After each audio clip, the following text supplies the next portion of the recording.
Moyale, a manufactured border fire and conflict between Oromia and Ogadenia regions. Moyale, a town once known for its resilience, its peaceful coexistence between Borana Oromo and Gari clan pastoralist communities, and its crucial position as Oromia's international gateway, is now aflame. But make no mistake, this is not a natural fire. It's political, it's deliberate, and it's dangerously manufactured. In this episode, we explore 7 key contemporary aspects of Moyale 1, a spark with a strategy. The tensions we see today between the Oromia and Ogadenia, or commonly called Somali regions, didn't begin yesterday, and they didn't arise from the people. They are the legacy of EPRDF's divide and rule policies, where borders were not drawn based on history, tradition, or community consent, but for political convenience. For decades, the majority Oromo and small Somali communities lived in shared spaces, resolving disputes through dialogue and traditional mechanisms under the state of Oromia. So why now? Why the guns? Why Moyale? 2. Why now? Why Moyale?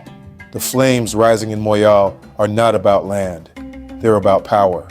They're about distraction. Ethiopia is in crisis, an economy on the brink, rebellions on all sides, an increasingly authoritarian regime, growing Oromo resistance. And in this chaos, border conflicts serve a familiar function: diversion and division. Today's conflict didn't begin in Moyale. It began in 4 Kilo, in Finfinna, behind closed federal doors. Would the Somali region president Mustefa Omer act so boldly without a green light? Would the Oromia leadership remain so silent if this wasn't coordinated from above? This isn't rogue politics. It's a strategy. 3. Blood at Moyale. Recent reports suggest parts of Moyale town, a historically Oromo area, have been quietly handed over to the Somali region. But Moyale wasn't won with ink. It was defended with blood. The sacrifice of Borana and Gabra Oromo, who laid down their lives during real wars. No paper signed in Finfinna or Jijiga can erase that. 4. 9. Alarming developments. To understand the transformation of Moyale, look not to declarations, but to daily life. Here are 9 dramatic changes that expose a quiet takeover. 1. Language shift. Somali script now dominates public signage, even in grand mosques and Gambo. Once unseen, now normal. 2nd, economic control. Oromia issued licenses once ruled local trade. Now Somali region licenses are taking over, reshaping economic allegiance.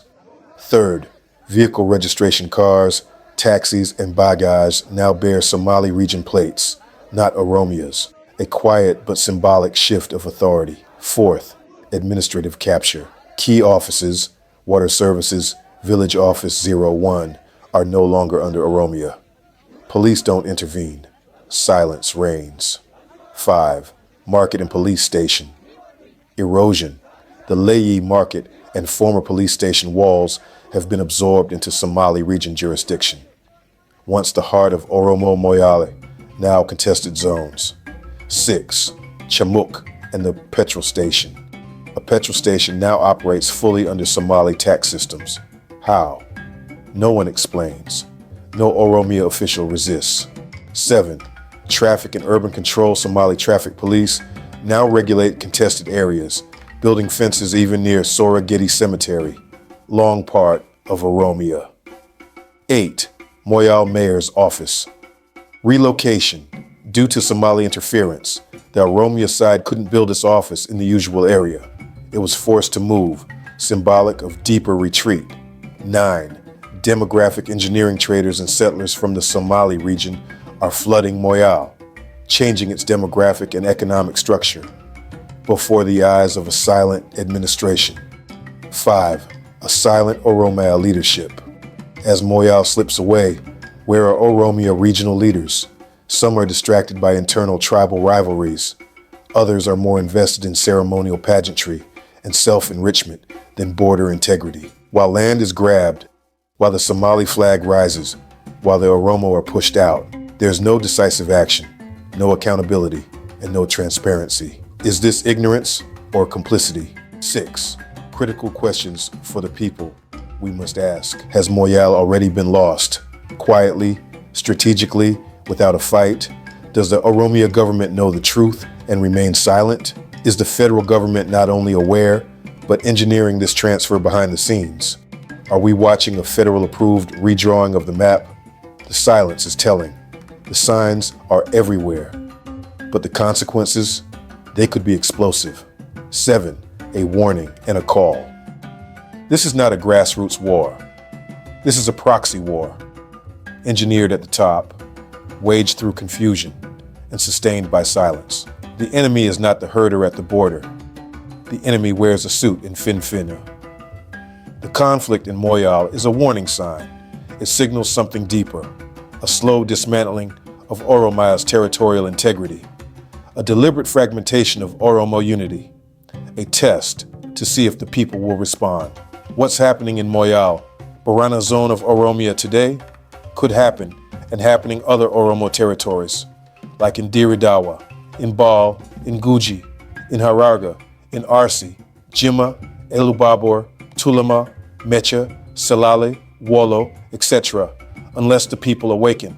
In Episode 2, we hear directly from the voices who have spoken boldly on this issue. From Jawar Mohammed to Sultan Abda, from Hangasu Wado to Asebe Regasa, to Lemi Begna, to the Vanguard Ole. What have Oromo leaders, journalists, and former officials said about Moyale? Their words may hold the key to understanding what must come next. Don't miss Part 2. Like, comment, and share to raise awareness. Subscribe to Digital Oromia for stories that cut through the fog.